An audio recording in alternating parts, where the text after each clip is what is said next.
우리 자리에 서서 우리 하나님의 말씀 받겠습니다. 시작. 오순절 날이 이르매 그들이 다 같이 한 곳에 모였더니 호련히 하늘로부터 급하고 강한 바람 같은 소리가 있어 그들이 앉은 온 집에 가득하며 마치 불의 혀처럼 갈라지는 것들이 그들에게 보여 각 사람 위에 하나씩 임하여 있더니 그들이 다 성령의 충만함을 받고 성령이 말하게 하심을 따라 다른 언어들로 말하기를 시작하리라. 그때에 경건한 유대인들이 천하 각국으로부터 와서 유대인에 머물러 있더니 이 소리가 나매 큰 무리가 모여 각각 자기의 방언으로 제자들이 말하는 것을 듣고 소동하여 다 놀라 신기하게 여겨 이르되 보라, 이 말하는 사람들이 다 갈릴리 사람이 아니냐? 우리 각 사람이 난 곳 방언으로 듣게 되는 것이 어찌 됨이냐? 우리는 메대인과 엘람인과 또 메소포타미아, 유다와 갑바도기아, 본도와 아시아, 부르기아와 밤빌리아, 애국가 및 구레네에 가까운 리비아 여러 지방에 사는 사람들과 로마로부터 온 나그네 곧 유대인과 유대교에 들어온 사람들과 그레데인과 아라비아인들 우리가 다 우리의 각 언어로 하나님의 큰 일을 말함을 듣는도다 하고 다 놀라며 당황하여 서로 이르되 이 어찌 된 일이냐 하며 또 어떤 이들은 조롱하여 이르되 그들이 세술에 취하였다 하더라. 아멘.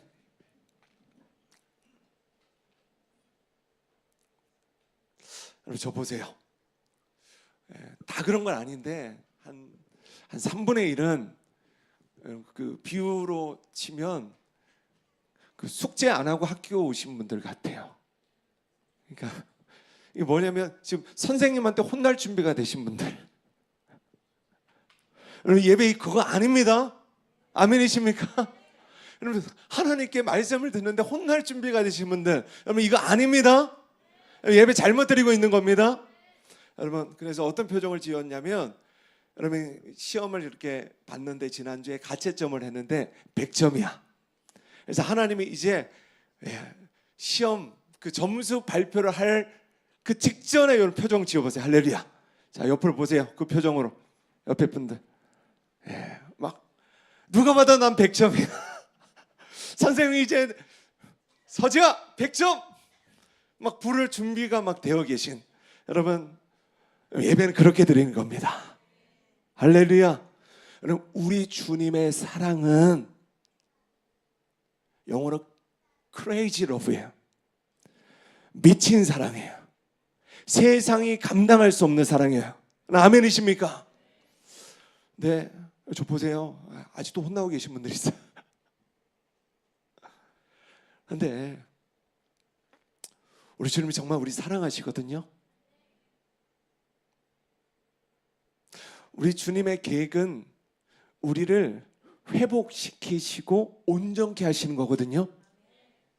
근데 일주일 내내 주님 우리를 건강하게 하고 싶은데 일주일 내내 콜라를 하루에 5병, 10병씩 막 들이키다가 주님 저 사랑하시죠.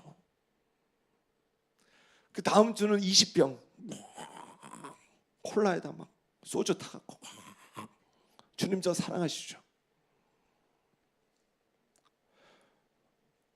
그때는 주님 두려워하셔야 됩니다. 아멘이십니까? 회개하고 돌아오셔야 돼요. 그러나 여러분 회개는 기쁜 것입니다. 즐거운 것입니다. 아버지가 그 집에서 그 아버지의 집으로 다시 돌아가는 것이 회개예요.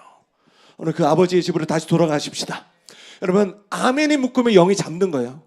아멘이 풀어질지어다. 아멘이 풀어질지어다. 우리 살아있는 교회는 아멘이 풀어지는 교회예요. 그런 교회입니다. 말씀 들을 때 아멘 하셔야 됩니다. 아멘 할 때 내 영이 깨어납니다. 아멘은 예수님의 이름이에요. 그러니까 아멘은 예수님의 이름이에요. 아멘은 계시록에 아멘은 주님의 이름이라 말씀하셨습니다. 누구든지 주의 이름을 부르는 자는 구원을 얻는다. 할렐루야. 여러분 목사가 좀 전투력이 살아나지 않았어요? 할렐루야.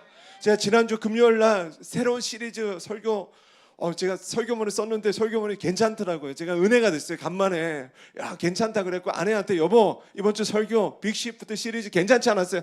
여보 설교는 잘 모르겠고 당신이 달라진 것 같아. 할렐루야. 당신이 뭔가 당신이 힘을 뭔가 얻은 것 같아서 좋다는 거예요. 좋으십니까? 제가 뭐 상황과 환경이 좋아진 건 아니에요. 뭐 아무것도 없어요. 상황과 환경은 그대로입니다. 근데 제 마음이 달라졌다고요. 저는 싸우기로 결정했습니다. 저는 일어나기로 결정했습니다. 여러분도 그러하시길 축복합니다. 할렐루야. 우리 좌우 앞뒤로 인사하십시다. 우리 일어나 싸우십시다. 아멘. 교회력으로 오늘 주일 예배는 성령 강림 주일 예배로 드리고 있습니다. 자, 성령 강림 주일을 다른 말로 오순절이라고도 하죠. 자, 이 오순절은 교회의 아주 중요한 절기로서 예수님의 부활 이후로 50일째 되는 날, 즉 부활절 후 7번째 주일에 지켜지게 됩니다. 왜 이 날이 중요하냐? 여러분, 성탄절은 누가 탄생하신 날이에요? 예수님이 탄생하신 날. 오순절은 누가 탄생했어요? 교회가 탄생된 날이라는 거예요.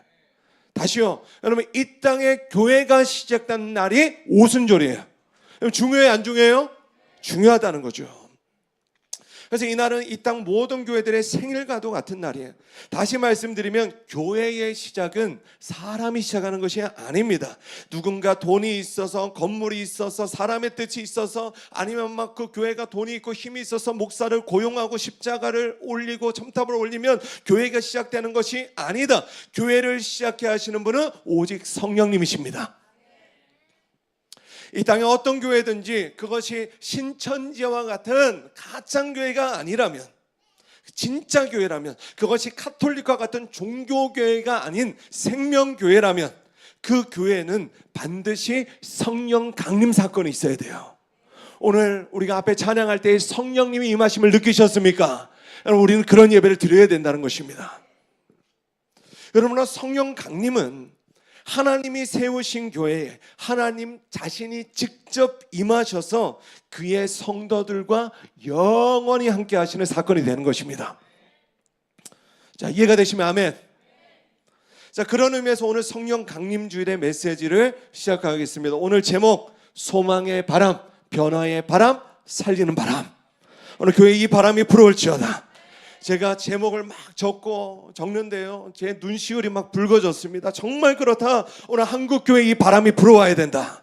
오늘 우리 교회에, 우리의 가정에, 우리의 심령 가운데, 이 나라와 민족 가운데 이 성령의 바람이 다시 불어와야 된다는 것입니다. 그리고 하나님은 오늘 우리에게 이 성령의 바람이 정말 불어오게 될 것을 말씀하고 계시다는 거예요. 약속하고 계시다는 거예요. 여러분, 기대되시는 분들 아멘. 제가 자주 말씀드리지만 여러분, 믿음은 기대하는 것이죠. 그리고 기대하는 것은 기다리는 것과 같습니다. 이 시간 하나님의 말씀이 기대가 되십니까? 그래서 말씀을 우리는 기다리는 거예요. 기대하는 거예요. 아멘. 다윗도 시편 27편 14절에 이렇게 고백하는 것입니다. 너는 여호와를 기다릴지어다. 강하고 담대하며 여호와를 기다릴지어다. 자, 한번 따라합시다. 하나님을 믿는 나는, 다세요. 하나님을 믿는 나는, 예수 그리스도를 믿는 나는 강하고 담대하며 여호와를 기다릴지어다. 힘써 기다릴지어다. 아멘. 여러분, 무언가를 정말 간절히 기다려본 적이 있으십니까? 있으세요? 저는 있어요. 제가 초등학교 때 저희 어머니가 딱 한 번 집을 나가셨습니다.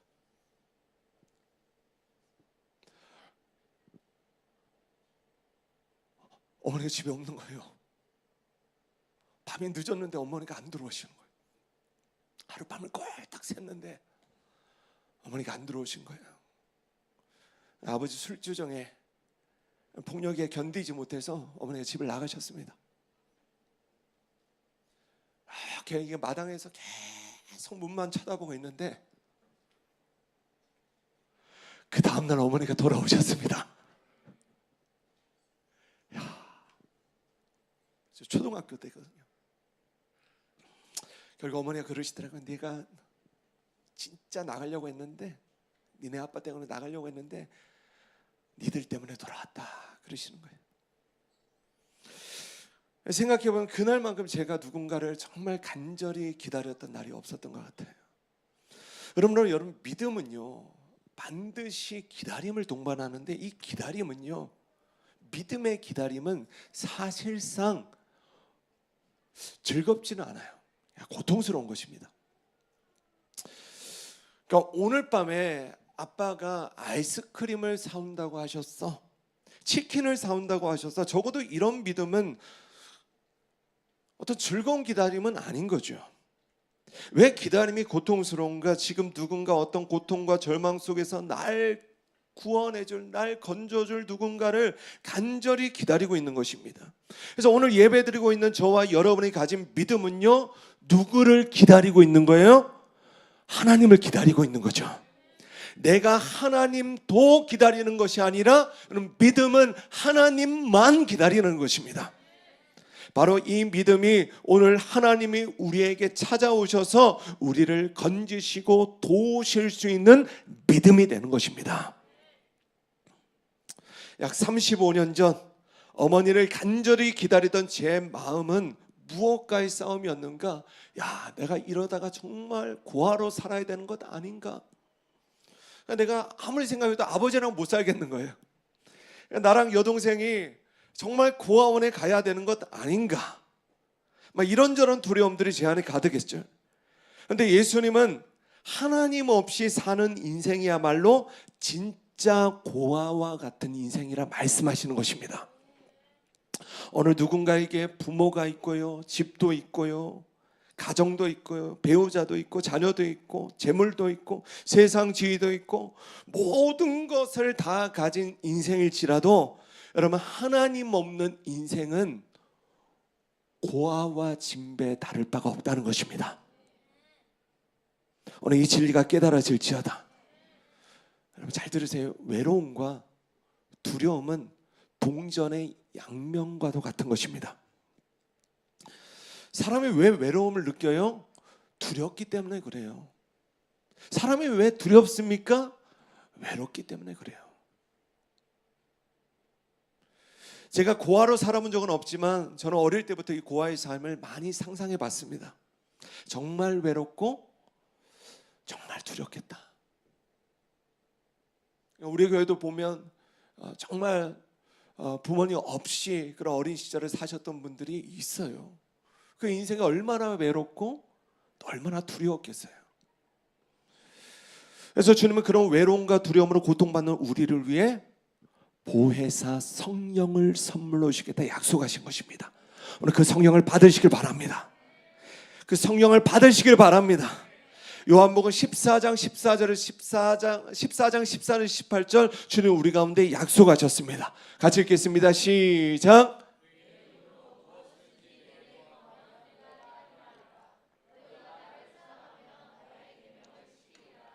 내가 아버지께 구하겠으니 그가 또 다른 보혜사를 너에게 주사 영원토록 너희와 함께 있게 하리니 그는 진리의 영이라. 세상은 능히 그를 받지 못하나니 이는 그를 보지도 못하고 알지도 못함이라. 그러나 너희는 그를 아나니 그는 너희와 함께 거하시며 또 너희 속에 계시겠음이라. 내가 너희를 고아와 같이 버려두지 아니하고 너희에게로 오리라. 하나님은 우리의 아버지가 되시고 예수님은 우리의 중보자가 되시죠. 그 중보자의 역할은 우리의 기도를 하나님 아버지께 전달하는 역할을 하시는 것입니다. 그리고 우리 가운데 약속하시는 거예요. 내 이름으로 무엇이든지 내게 구하면, 내게 기도하면 내가 시행할 것이다.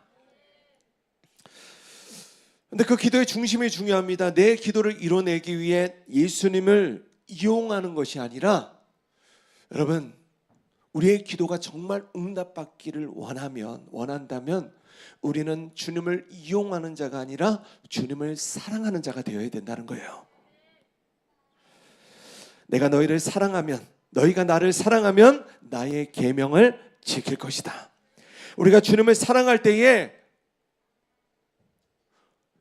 우리가 주님의 약속을 지켜내지만 주님 또한 주님이 우리 가운데 약속하신 그 약속을 지켜주신다는 것입니다. 여기서 우리는 그동안 왜 내 기도가 응답받지 못했는가, 왜 내 기도가 계속해서 좌절된 기도, 부도난 기도가 되었는가를 이해하게 되는 것입니다. 우리가 주님을 이용은 했지만 주님을 사랑하지는 않는 거예요. 이때 많은 주님을 믿는다고 말하는 신자들이 있습니다. 그런 많은 자들이요, 주님의 마음을 아프게 하는 거예요. 뭐예요? 계속해서 주님을 사랑하지 않고 주님을 이용만 하는 것입니다. 10년 전 제가 청년 사역을 할 때는요, 참 많은 청년들이 목사를 의지했습니다. 제가 생각해 보면 지금보다 더 가진 것도 없고 영성도 더 없고요, 그랬는데 참 많은 청년들이 목사님 뭐만 하면 목사님한테 전화하고 상담 신청하고 찾아오고 교회 오면 집에 안 가려고 하고 그렇게 목사를 의지했어요. 근데 두 부류의 청년들이 있었습니다. 하나는 목사를 이용해 먹는 부류들, 다른 하나는 목사님을 사랑하는 부류들. 근데 저는요, 솔직하게 말씀드릴게요, 이용당해도 하나도 기분 나쁘지 않았습니다. 왜냐하면 이용을 당하다가도 어느 순간 그 이용함이 사랑함으로 전환되는 순간이 있는 거예요. 할렐루야. 그게 너무 즐거운 거예요. 기쁜 거예요. 그 기다림의 시간이 저는 즐거웠습니다. 2000년 전 예수님이 십자가에 달리던 그날, 그분의 주변에는 두 종류의 사람들이 있었습니다. 예수님을 이용했던 사람들과 예수님을 사랑했던 사람들이 있었어요. 근데 바로 그것이 모든 사람의 죄성인 거예요. 예수님을 이용했던 사람들이 어떻게 외쳤습니까? 예수님이 십자가에 못 박으라고 외쳤던 거죠. 그들은 예수님을 따라다니던 무리였습니다. 예수님께 기도도 받고요, 예수님께 기도하고요, 나름의 예수님을 의지했던 사람들이에요. 그러나 예수님을 이용했던 사람들, 결정적인 순간에 예수를 십자가에 못 박으라고 외쳤다는 것입니다. 그것이 우리 모두의 죄성이라는 거예요. 그날 예수님을 누구보다 사랑한다고 고백했던 사람 누구예요? 베드로. 3번씩이나 예수님을 부인합니다. 사실은 예수님을 사랑한다고 고백했지만 그의 마음 안에는 예수님을 이용코자 하는 마음이 가득했다는 거예요. 그런데 그런 베드로에게 부활하신 주님이 찾아오시죠. 그에게 성령을 주십니다. 그리고 정죄감으로 가득하던 그의 삶 가운데 주님이 다시 찾아오셨을 때에 그는 온전히 주님을 사랑하는 삶을 시작하는 거예요. 오늘 예배 가운데 온전히 주님을 사랑하는 삶이 시작될지어다. 그래서 주님이 베드로에게 질문하셨잖아요. 사랑하는 시몬아, 넌 날 사랑하느냐? 오 주님, 당신만이 아십니다. 아들, 아빠가 만들어낸 거 아니야? 진짜 있는 찬양이야. 지금 이 베드로의 고백 안에 담겨진 뉘앙스가 무엇인가? 오 주님만, 당신만이 아십니다. 여러분, 이 고백의 뉘앙스가 뭔가? 여러분, 주님을 안 사랑한다는 게 아니에요. 이거예요. 너무 사랑하는데 너무 죄송한 거예요. 오늘 여러분의 마음이 그렇잖아요. 주님 너무 사랑한데 너무 죄송해요. 주님 염치가 없으면. 그렇게 사랑한다고 해놓고 또 주님을 배반했던 그의 과거가 너무 수치스러운 거죠. 그리고 어떻게 돼요? 또 주님을 배반할까 봐 두려운 거예요. 또 주님을 떠날까 봐 두려운 거예요. 오늘 저와 여러분도 그렇잖아요. 내가 언제든 다시 실패할 수 있다는 것을 나도 알고 있고 주님도 알고 계셔. 이게 주님만이 아신다는 거예요.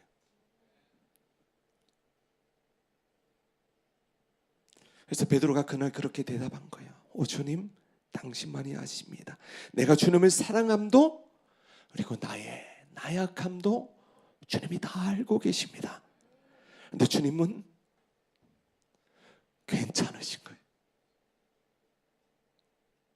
왜냐하면 곧 그분은 베드로에게 보혜사 성령을 주실 계획을 이미 다 하신 것입니다.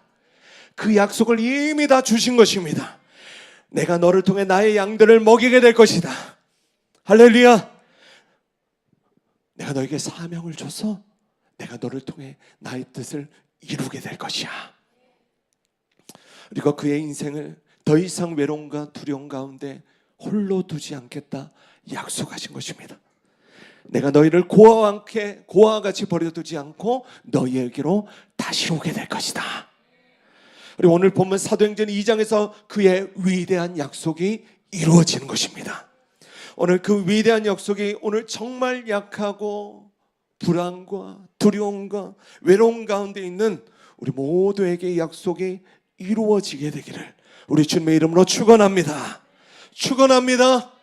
이제 본문을 보면 하나님께서 사람에게 성령을 보내주시는, 성령 하나님께서 사람 안에 강림하시고 임하시는,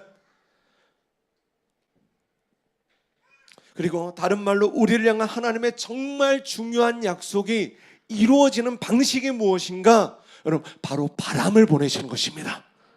어떤 바람을 보내시는가 따라합시다. 소망의 바람, 변화의 바람, 살리는 바람, 소망의 바람, 변화의 바람, 살리는 바람. 오늘 교회에 이 바람이 불어올지어다. 첫째로 하나님의 소망의 바람을 보내신다는 거예요. 자, 1절 말씀 보십시오. 오순절 날이 이름에 그들이 다 같이 한 곳에 모였더니. 자, 사도행전 2장의 배경이 이렇습니다. 예수님이 부활하시고 승천하시기 이전에 제자들에게 말씀하세요. 얘들아, 내가 너에게 성령을 보낼 텐데 성령을 기다려야 된다. 성령을 기다려야 된다. 오늘 누가 성령을 받습니까? 성령을 기다리는 사람들, 하나님의 약속을 믿는 사람들. 주님이 사도행전 1장 4절 5절에 약속하신 거예요. 사도와 함께 모이사 그들에게 분부하여 이르시되 예루살렘을 떠나지 말고 내게서 들은 바 아버지께서 약속하신 것을 기다려야 된다. 요한은 물러 세례를 베풀었으나 너희는 몇 날이 못되어 성령으로 침례를 받으리라 하셨더라. 잘 들어보십시오. 지금 시간표를 보면 예수님께서 십자가에서 죽으시고 부활하시기까지 며칠이 걸려요? 3일. 그리고 부활하신 주님이 제자들에게 자신을 나타내신 기간이 며칠이에요? 며칠이에요? 40일. 그럼 오순절은 뭐냐면 예수님이 부활하시고 난 이후로부터 50일이에요. 자, 그러면 예수님이 하늘로 승천하시고 제자들이 날마다 기도하는데 며칠간 모여서 기도하였을까요? 산수인데 며칠이에요? 10일. 50 빼기 40은 열흘. 그래서 제자들은 실제로 여러분 몇 날이 안 돼요 성령을 선물로 받은 것입니다. 아멘. 근데 그 열흘 동안 그들이 함께 모여서 기도한 것이 우리가 잘 아는 마가의 다락방이라고 하는 것이죠. 그 다락방에 약 120명의 사람들이 모였었다고 사도행전 1장 15절은 말씀하고 있습니다.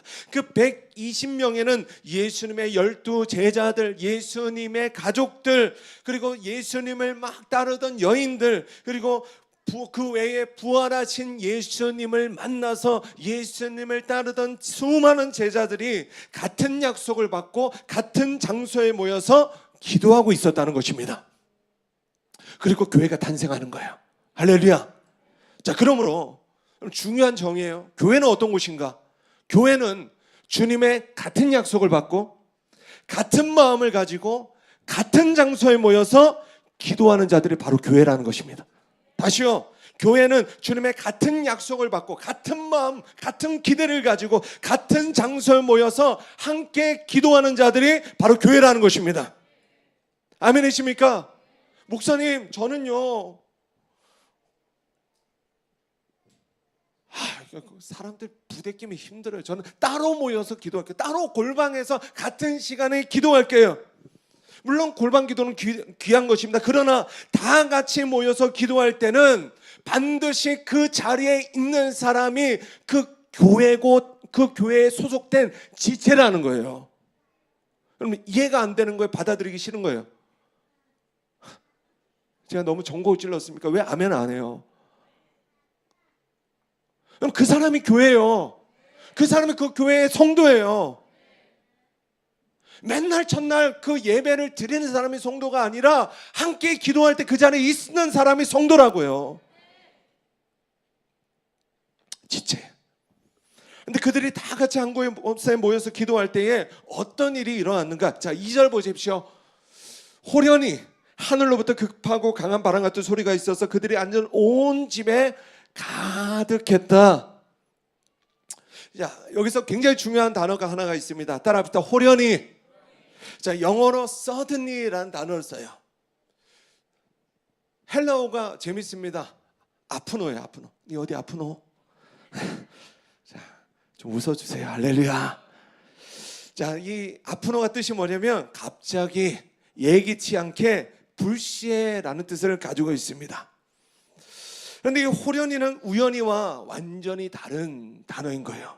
어떻게 다른가? 잘 들으세요. 호련히는 내가 무언가를 여전히 기대하고 있는 상태에서 뭔가를 간절히 기대하고 있는데 그 내가 기대하는 일들이 안 일어나다가 갑자기 일어나. 여러분 이게 호련이에요.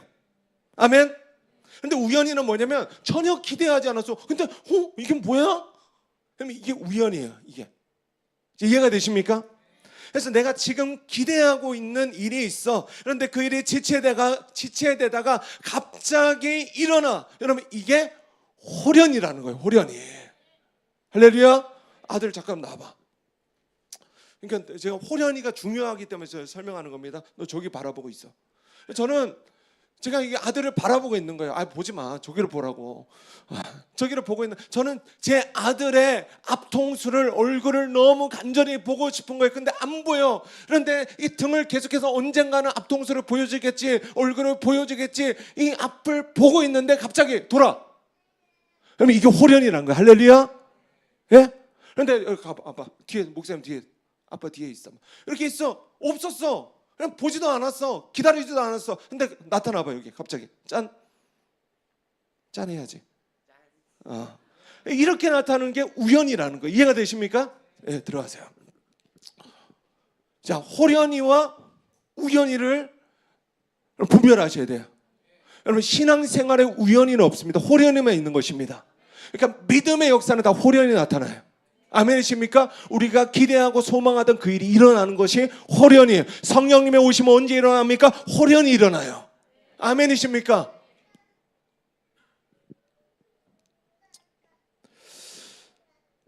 그래서 하나님의 역사는 우연히 일어나는 일이 없다. 반드시 호련이 일어난다. 자, 다시 2절 한번 띄워주세요.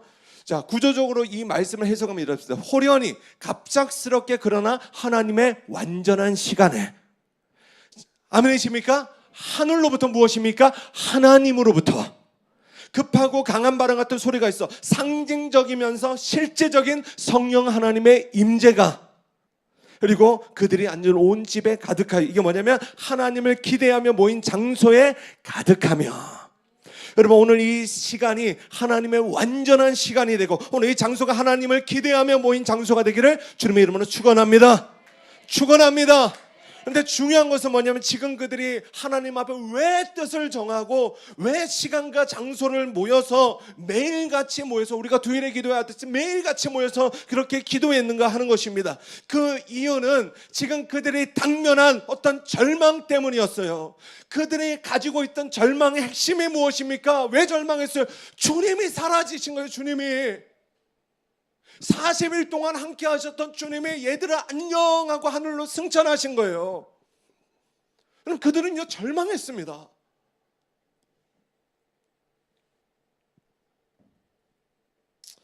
그런데 사람에게 절망이라는 단어를 적용할 수 있는 여러분 어떤 특수한 상황이 있다는 거죠. 무엇입니까? 사람은요 정말로 중요한 것을 잃어버렸을 때에 절망하게 되어 있어요. 여러분 다 경험해 보셨잖아요. 고개를 한번 끄덕끄덕 해주세요. 그렇죠? 사람은 그때 절망해요. 우리 드럼 치는 이든이가 최근에 본인이 갖고 있는 뭐 대단한 건 아니지만 이것저것 가진 모든 소유를 팔아서 주님께 드리지 않고 카메라를 샀습니다.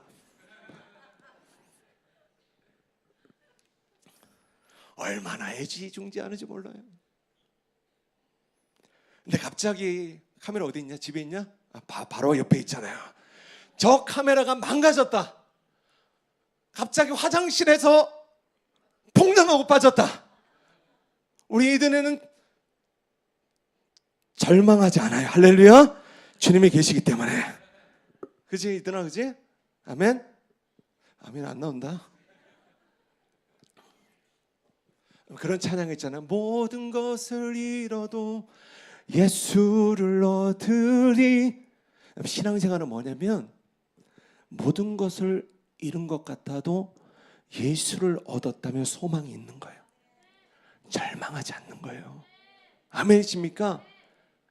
그래서 예수님이 열방의 소망 되신 거예요.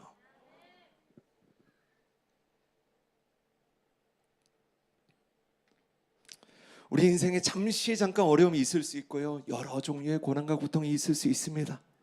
절망은요 다른 종류의 거예요. 믿음의 사람들에게 절망은 합당하지 않습니다. 아멘이십니까? 사람이 넘어질 수는 있지만 완전히 엎드려지는 이유는 뭐냐면 그가 어떤 절망 가운데 있다는 거예요. 여러분 신앙생활 하다가 넘어질 수 있거든요. 네, 여러분 엎드려지지 마세요. 이건 뭐냐면 믿음이 없는 거예요. 아멘이십니까? 우리는 다시 일어나야 돼요. 다시 일어나셔야 돼요. 소망이 있기 때문에 다시 일어나는 것입니다. 이 시대에는 그런 소망이 사라진 사람들이 너무나 많아요. 그리고 다른 소망을 가지니까 그 소망이 어느 순간 사라져요. 그러니까 다른 소망을 가진 사람들은요 소망 없는 사람처럼 그렇게 살아가더라고요. 절망 가운데 하루하루를 사는 사람들이 이 시대는 너무나 많다는 거죠. 그래서 절망 속에 있는 사람들의 세 가지 주된 반응이 있습니다. 보세요. 여러분 집중하셔야 돼요. 보세요. 첫 번째 뭐냐면 무기력감이에요. 자, 이 무기력감에 빠진 사람들의 특징이 뭐냐면 더 이상 예배도 기도도 일상도 관계도 다 싫어, 다 귀찮아, 다 무의미해. 그냥 다 알아. 머리로는 알아. 해야 된다는 거 알아. 여러분 이거 아는 게 믿음이 아니고 살아내는 게 믿음이에요. 주님의 말씀에 순복하고 순종하는 게 믿음이에요. 나는 싫지만, 나는 어렵지만, 나는 힘들지만 순종하는 게 믿음이에요. 어제 12시인가 저희 아이들 9시에 기도하거든요. 9시에서 9시 반 아이들 기도하고 제가 또 오늘 사역 준비한다고 저는 열심히 이렇게 하는데 한 12시 정도 됐나 거실에서 불이 딱 꺼졌는데 뭐가 이렇게 기도하는 소리인지 기도 소리인지 곡 소리인지 잘 모르겠어요. 아유 주여, 아유 주여. 이게 뭐냐면 제가 뭐 하다가 여보 그냥 누워 좀 자. 근데 뭐냐면 몸은 힘든데 성령님이 주시는 감동 가운데 순종하는 거예요. 이게 믿음입니다. 아멘이십니까? 오늘 이 모든 무기력감이 예수 이름으로 떠나갈지어다. 떠나갈지어다. 여러분 이 시대가 굉장히 사람을 무기력하게 만들어요. 여러분 쓸려 가지 마시고 오늘 믿음으로 다시 일어나십시오. 둘째로 뭐냐면 이거 중요한데 죄책감과 자기 비하예요. 이게 절망 가운데 있는 사람들의 특징이에요. 절망 가운데 있는 사람은 자주 죄책감에 사로잡혀서 자기를 비하하게 됩니다. 예배도 이 죄책감 때문에 아이고 내가 주님 뵐 낯이 없고 뭐 또 교회 공동체 가운데 오랜만에 나타나면 또 사람들이 뭐 그동안 뭐 했냐 뭐 왜 예배 안 나왔냐 물어보는 것도 싫고 그러니까 그냥 애는 모르겠다 그냥 온라인 예배나 드리자. 이게 뭐냐면 지금 죄책감에 사로잡힌 상태라는 거예요. 아들의 영이 부어질지어다. 근데 이거는 원수막의 가장 강기한 전략입니다. 죄책감을 통해서 잘 들으세요. 죄책감을 통해서 하나님의 사랑이 흘러들어올 수 있는 통로를 다 차단해버리는 거예요. 나를 충분히 높이고 나를 충분히 회복시키실 수 있는 하나님의 은혜를 자기 비하를 통해 알고 나는 자격 없어. 여러분 자격이 있습니다. 아멘이십니까? 물론 우리가 죄인이라서 주님 앞에 나아갈 자격이 없는 자들이죠. 그러나 예수님께서 십자가에서 보혈을 흘리셨기 때문에 이제는 아들의 영이 내 안에 부어졌기 때문에 우리는 예배할 자격이 있다고요. 자격이 있다고요. 다시 기도할 자격이 있다고요. 오늘 모든 자기 비하 예수 이름을 떠나갈지어다. 오늘 죄책감이 예수 이름을 떠나갈지어다. 세 번째는 뭐냐면 관계 단절이에요. 이게 뭐냐면 절망한 사람들의 특징은 다 귀찮아. 사람들 연락 오는 거 귀찮고 전화 안 받고 싶고 그냥 괜시리 무음모드 해놓고. 절망은요 사람을 고립시킵니다. 사람을 동굴 가운데로 자꾸 집어넣어요. 이게 절망인 거예요. 물론 저도 동굴 좋아하거든요. 그 아이라 어린 아이 말고 MBTI 아이라고요. 근데 좋아하는데 성령의 사람들은요 공동체를 사랑합니다. 빛 가운데 나오는 일을 사랑합니다. 동굴을 나오셔야 됩니다. 그런데 자꾸 이런 생각을 하는 거예요. 내가 누구를 만나도 전혀 도움이 되지 않을 거야. 다 민폐야. 내가 뭐 돈도 없고 그냥 난 얼굴도 내가 내 거울 보니까 내 얼굴 내가 보기 싫어. 사람들을 보면 얼마나 더 보기 싫을까. 사람들에게 안 보이는 게 그냥 더 나을 거야. 여러분 이게 원수막의 거짓말에 속는 거예요. 여러분의 그 생각은 스스로를 고립시킵니다. 그러면 왜 예수님이 소망이시고 교회가 이 마지막 때의 소망이라고 이야기해야 하는가? 교회의 사명은 무기력한 자들의 손을 잡아 일으키는 거예요. 죄책감과 자기 비하 속에 병들어가는 자들 가운데 너는 존귀해. 집사님 존귀하세요. 형제님 존귀하세요. 형제님 너무 아름다우세요. 자매님 형제님 아름다우면 안 되죠. 형제님은 너무 멋지세요. 자매님 아름다우십니다. 할렐루야. 여러분 자존감이 높아져야 돼요. 모두 자기 비하가 떠나가야 돼요. 그리고 고립되었던 자들을 동굴 가운데 있는 자들을 붙잡아서 빛 가운데로 이끌어주고 함께하게 하는 일을 교회가 감당하는 것입니다. 그래서 교회가 이 마지막 때의 소망이라고 이야기하는 거예요.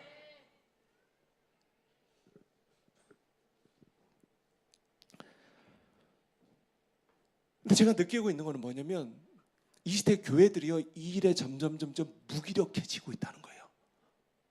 힘을 잃고 있다는 거예요. 다른 관점으로 뭐냐면 교회가 능력을 잃어버리고 있다고요. 그러면 이 시대의 교회는요 다시 소망의 바람이 불어와야 되는 것입니다.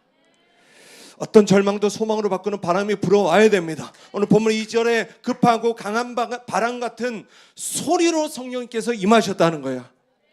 자, 그러므로 성령의 바람은 소리와 연결되어 있습니다.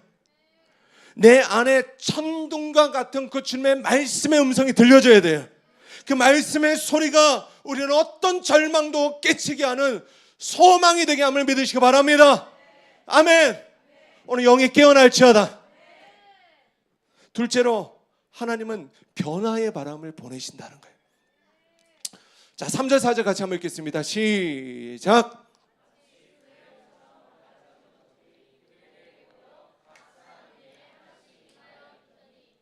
그들이 다 성령의 충만함을 받고 성령이 말하게 하심을 따라 다른 언어들로 말하기를 시작하니라. 아멘. 여러분 사람이 제일 바뀌기 힘든 게 사실 언어거든요. 그리고 사람에게 가장 중요한 변화가 바로 언어예요. 그러니까 사람이 믿음이 없었던 사람에서 믿음의 사람으로 변화되었다. 그 증거가 뭐냐면 그 사람의 입술에 믿음의 언어가 있습니다. 아멘이십니까? 믿음의 말, 소망의 말, 긍정적인 말들이 있어요. 아멘.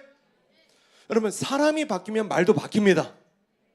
그리고 말이 바뀐 사람이야말로 여러분 진짜 변화된 사람이라는 것입니다. 그래서 오순절 마가의 다락방에 성령님이 임하시고요 나타난 성령께서 일하셨던 가장 첫 번째 변화가 뭐냐면 바로 그들의 언어가 바뀌었다는 거예요.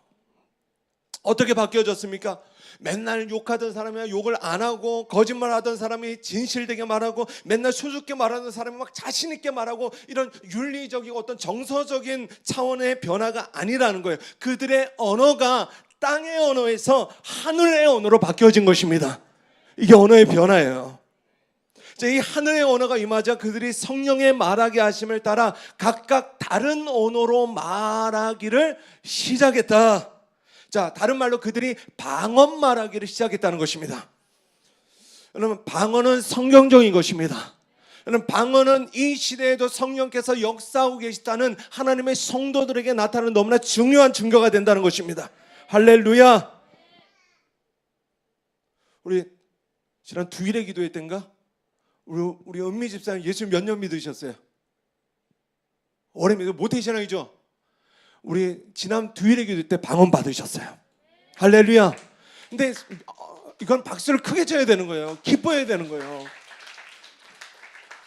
왜냐하면 성령께서 오셨다는 확실한 증거이기 때문에 그래요. 그럼 이 일을 사모하셔야 됩니다. 근데 진짜 집사님 달라지신 것 같아요. 되게 단단해지셨어요. 할렐루야. 방언은 해도 되고 안 해도 되지만 하면 안 하는 것보다 유익하다라고 말하는 것이 전통 기독교의 개혁주의 신앙이거든요. 그러니까 더 막 근본주의로 가면 막 방언이 이제 초대교회 때 막 끝났다, 막 방언 말하면 이단이다, 막 그렇게 말하는 사람들이, 여러분 이건 성경적인 게 아닙니다. 방언은 이 시대 가운데 역사하고 있는, 진행되고 있는 하나님이 주신 너무나 아름다운 은사라는 것입니다. 자, 고린도전서 14장 2절 같이 한번 읽으실까요? 방언의 유익이 무엇인가? 시작. 하나님께 하나니 이는 알아듣는 자가 없고 영으로 비밀을 말함이라. 그래서 방언은요, 우리가 하나님께 다이렉트로 직접 드리는 기도예요. 사람의 이해를 넘어 영적인 하나님과의 깊은 연합, 교제를 목적으로 하고 있다는 것입니다. 또 영으로 비밀을 말한다. 내가 방언으로 기도할 때에 내가 다 말하지 못하는 나의 간구를 내 안에서 말할 수 없는 탄식으로 우리를 위해 중보하시는 그 성령님께서 나를 대신해서 기도해 주신다는 거예요. 언제? 우리가 방언으로 기도할 때. 그러므로 방언은 너무나 중요하다. 그리고 14장 4절을 보면 이렇게 말씀합니다. 방언을 말하는 자는 자기의 덕을 구한다. 자기의 덕을 세운다. 자기의 덕을 세운다는 것은 그의 막 내가 이런 사람이야, 내가 높아지고 막 교만해진다는 말씀이 아니라, 여러분 이거는 뭐냐면 성숙해진다는 거예요. 여러분 방언 기도는 사람을 성숙하게 만듭니다. 그러니까 내가 그 지긋지긋한 어린아이의 신앙을 벗어날 수 있게 된다는 거예요. 여러분 방언 기도를 많이 하십시오. 아멘. 여러분 이게 성숙이 뭐냐는 거예요. 성숙이. 저희 아들이 요즘 그 아들 이야기 많이 하네. 저희 꼰트 하거든요. 네, 꼰트 일주일에 한 3번 4번씩 가서 이제 1시간씩 꼰트 하고 오는데, 이거 요즘 보니까 제가 좀 부끄러웠어요. 저는 배가 점점 나는데 아들이 배가 사라졌더라고요. 할렐루야. 요즘 보면 이렇게 좀 막 팔에도 이렇게 막 근육이 이렇게 막 이제 일어나고 있는데, 여러분 보세요. 방언을 내가 잘 봐. 방언 내가 이렇게 유창하게 해라고 잘 봐. 보이는 방언은 성숙함이 아니죠. 그러니까 방언으로 방언으로 성숙해 된다는 것은 뭐냐면 그의 영이 강해져서 하나님이 기뻐하신 일을 감당하게 된다는 것입니다. 그래서 아들이 이제 그러니까 근육이 많아지니까 요즘 뭐 어떻게 하냐면 뭐 장보고 오면 이렇게 바구니 이렇게 크잖아요. 박스 크잖아요. 그냥 이게 요즘 망설이지 않고 제가 또 번쩍 들고 가는 거. 할렐루야. 여러분 이게 성숙함이라는 거예요. 주님 제가 하겠습니다. 주님 제가 감당할 수 있습니다. 그러면 이게 영이 강해진 사람, 성숙해진 사람의 특징이라는 것입니다. 자, 이해가 되시면 아멘. 그러면 크리스찬의 진정한 변화는 내가 부자가 되고 문제가 해결이 되고 전에 없던 어떤 능력을 가지고, 여러분 이게 진짜 변화가 아니라는 거예요. 진짜 변화는 성숙해짐에 있습니다. 무엇이 성숙이에요? 사람의 그릇이 커지는 거죠. 그릇이 커지니까 어떻게 됩니까? 더 많이 담아내고 더 많이 흘려보낼 수 있는 사람이 돼요. 이해 그릇이 커지고요, 용납의 그릇이 커지고요, 섬김의 그릇이 커지는 것입니다. 사람의 부족함을 품어낼 수 있는 여유가 생겨나요. 여러분 큰 사람들이 되십시다. 작은 말에 오해하지 않고요, 내게 상처 주는 말에 흔들리지 않아요. 잠시 잠깐 속상할 수는 있지만 아침에 속상했으면 저녁에는 털어버리는 것입니다. 제가 지난주 우리 복음 형제 아름자매 결혼식에서 이 말씀 나눴습니다. 고린도전서 13장 4절에 7절인데 같이 읽겠습니다. 시작. 사랑은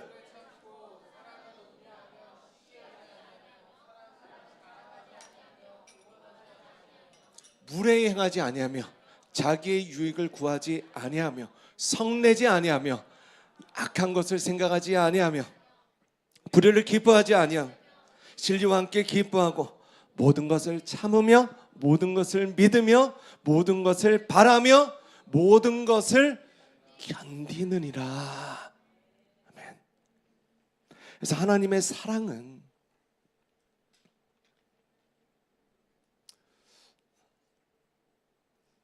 오늘 하나님 우리를 사랑하시고 계시잖아요. 그렇죠? 사랑을 말씀을 통해 부어주고 계시잖아요. 그렇죠?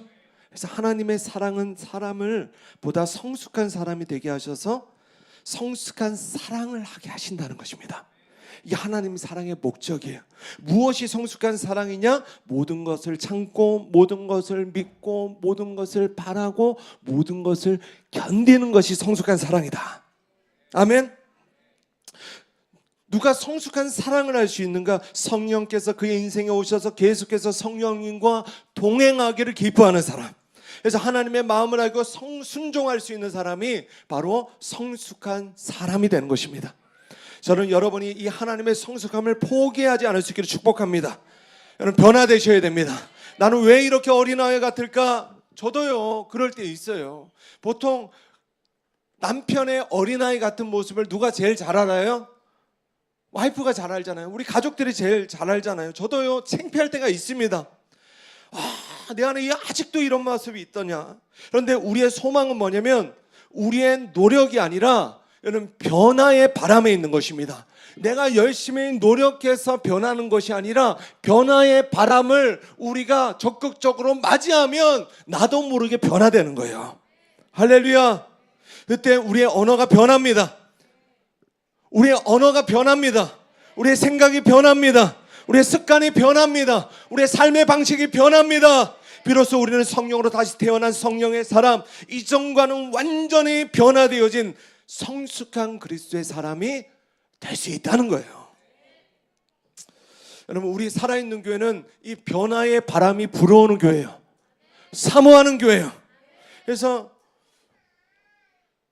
여러분 이런 생각이 있으셔야 돼요. 뭐냐면 내가 생각해도 나는 변했어. 근데 주변에서도 내가 변했다고 말해줘. 여러분 이게 진짜 변화예요. 아멘이십니까? 근데 몇 종류의 사람들이 있어요. 그러니까 너무 이렇게 천천히 변하다 보니까 나는 뭐 별로 안 변했는데 근데 보니까 주변에 보니까 오래간만에 이렇게 만나서 너 왜 이렇게 변했어? 이런 사람들도 있고 어떤 사람은 스스로 나는 변했어 라고 내가 말씀도 있고 기도도 하고 뭐 이렇게 하는데 실상은 가족들을 보니까 그 인간이 그 인간이야.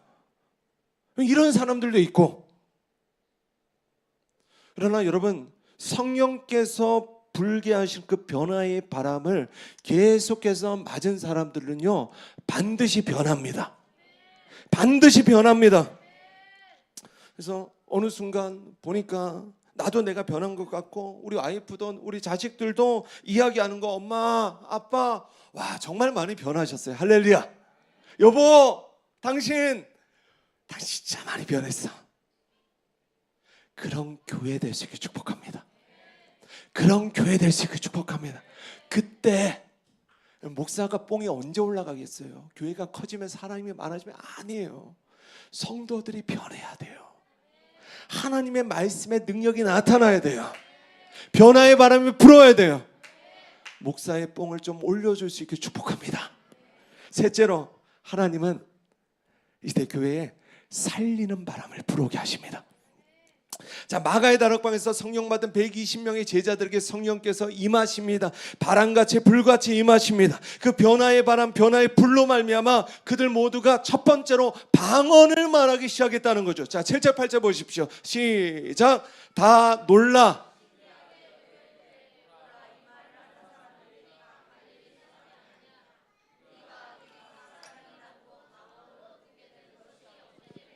자, 사람들이 왜 이 120명의 제자들을 보고 놀랬는가? 자, 그들이 다 못 배웠던 갈릴리 사람들인 거예요. 그러니까 시골 사람들 막 어부 출신들 그냥 뭐 목수 막 이런 사람들이 다 모여 있는데 여러분 외국어를 할 수 있어요, 없어요? 근데 그들이 유창하게 다양한 나라의 언어들을 그들이 막 기도하다가 말하기 시작했다는 것입니다. 자, 여기서 두 가지 신학적 견해가 있습니다. 첫 번째는 그들이 진짜 외국어를 말했다. 두 번째는 뭐냐면 혹은 외국어 같이 들려지는 어떤 알 수 없는 언어를 말했다. 근데 저는요, 실제로 이 두 가지 방언을 다 경험해 봤습니다. 뭐냐면 저는요, 방언으로 영어 받은 사람을 봤어요. 이 진짜 신기해요. 방언으로 중국어 받은 사람을 봤어요. 뭐냐면 중국어 한 번도 배운 적이 없는데 성령 받아서 기도하다가 중국어를 해버려요. 할렐루야. 안 믿으시는 거예요? 저 진짜 봤다니까요. 그러나 여러분, 대부분의 방언은, 사람의 방언은 외국어 같이 들려지는 알 수 없는 방언을, 알 수 없는 언어를 말하는 것입니다. 그래서 잘 들어보면 어떤 사람 방언은 막 약간 아프리카 말 같기도 하고, 어떤 사람도 막 중동 말 같기도 하고, 중국어 말 같기도 하고, 근데 또 중국어 말은 아니고, 저는 약간 중국 비슷한 것 같아요. 그러나 우리는 그것을 알 수 없는 언어가 아니라 하늘의 언어라고 부르는 것이죠. 근데 그 개인에게 불어온 변화의 바람, 언어를 변하게 하고 삶을 바뀌게 하는, 삶을 변하게 하는 이 바람의 최종적인 목적이 무엇인가? 살리는 것입니다. 자, 마지막 11절에 13절 같이 읽겠습니다. 시작.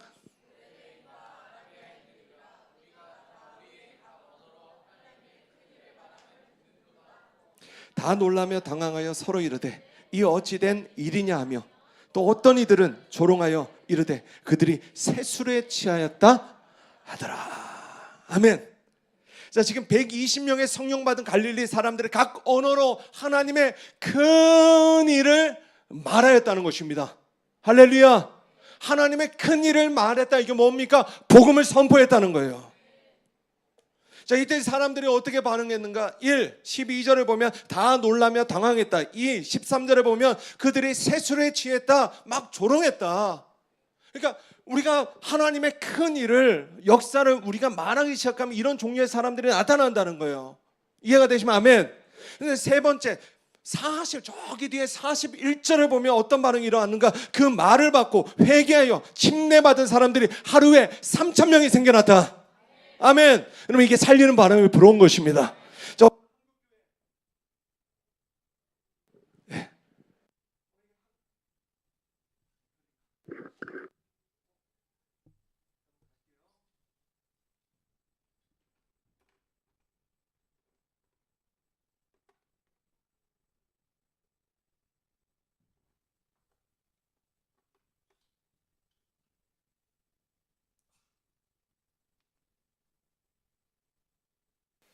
중요한 파트인데 오늘 한국교회, 저 세게 하려고 했는데 작게 할게요. 한국교회에 이 살리는 바람이 불어와야 돼요.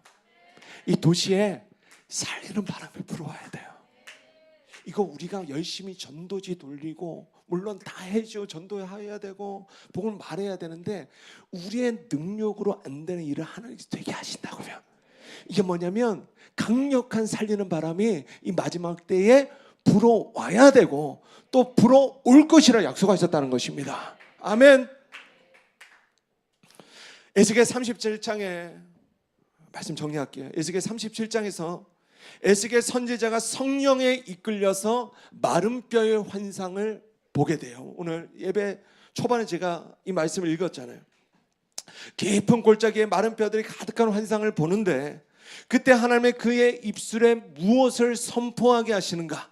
여러분, 중요합니다. 뭐냐면 여러분, 이 시대에 여러분 주변들 보세요. 뭐냐면 멀쩡히 신앙생활 잘 하다가 갑자기 바짝 말라버린 사람들이 여러분 많아지고 있어요? 적어지고 있어요? 많아지고 있어요. 진짜로.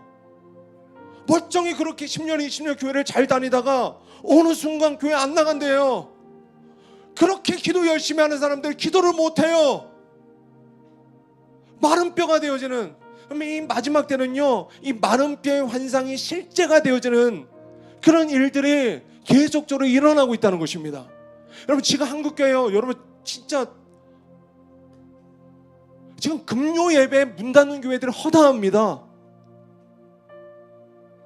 목사님들이요, 성도들이 일주일에 한 번 교회 와주면 어쩔 줄을 몰라 막 고마워서 감사해서 예배를 와주다니.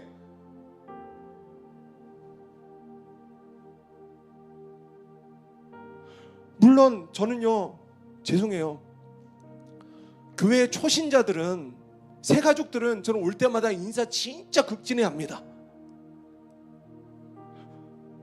물론 다른 분들도 제가 인사하지만 와줘서 고마운 건 없어요.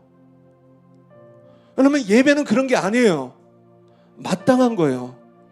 주님께 드림이 마땅한 거예요. 할렐루야. 저는 이거 타협하고 싶지 않습니다. 아멘이십니까? 여러분, 마른 뼈들이 가득한 이 시대 가운데 하나님은 이 에스겔의 입술 가운데, 그리고 하나님의 말씀을 대언케 하는 이 시대에 살아있는 성도들 가운데 무엇을 대언케 하시는가? 자, 마지막 구절 같이 읽겠습니다. 시작.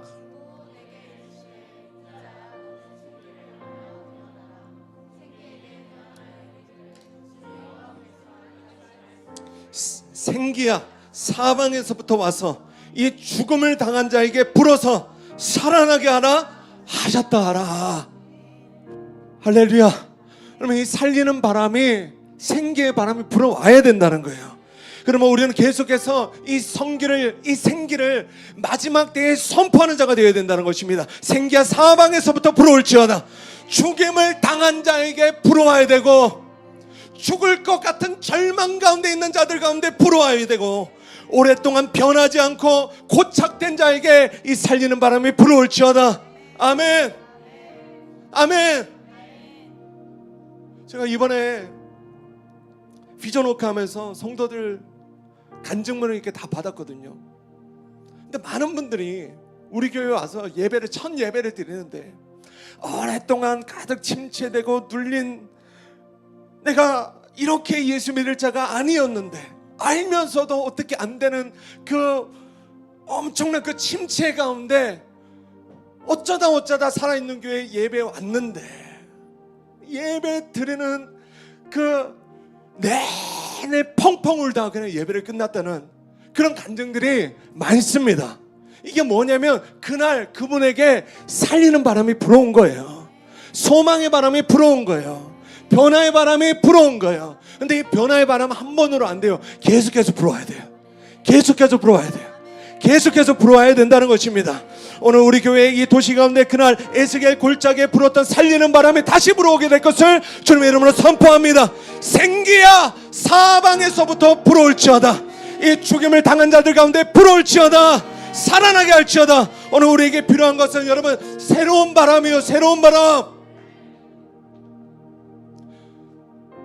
삼성 에어컨에서 LG 에어컨으로 바뀌는 거 말고, 뻔한 바람 말고 완전히 다르는 바람이 불어와야 된다는 것입니다. 와, 오늘 예배 뭐지? 제가 이번 주 진짜 힘들었는데 오늘 예배 뭐지? 오늘 이 임재 뭐지? 살겠다. 살겠다. 여러분, 이런 예배가 돼야 된다는 거예요. 우리 살아있는 교회 이런 예배를 드려야 되는 교회라는 거예요. 아멘이십니까? 살겠는 예배. 그래서 내가 살겠으니까 우리 주변에 가면 죽겠다, 못 살겠다는 사람들 여러분 다 데려오시라는 거예요. 살 수 있는 예배니까.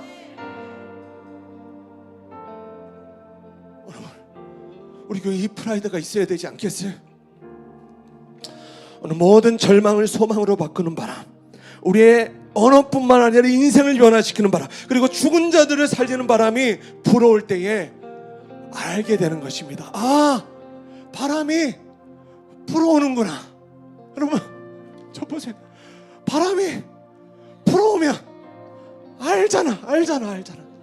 바람이 불면 알잖아. 알아, 몰라요? 압니다. 알잖아요. 우리는 다 리액션이 별로야. 성령님이 오시면 압니다.